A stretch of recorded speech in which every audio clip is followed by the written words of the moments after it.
Can you please introduce yourself to us?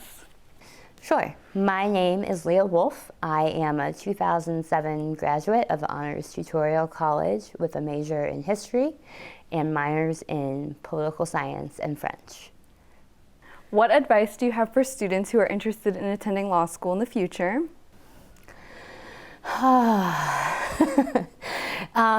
Definitely read all you can, write all you can, take any kind of classes on topics that will sort of hone those skills for you, and bonus points if it's something that interests you, because you're going to be more likely to do, I think, a good job when the topic is interesting to you and you're not sitting down and writing a paper on something that like you kind of hate.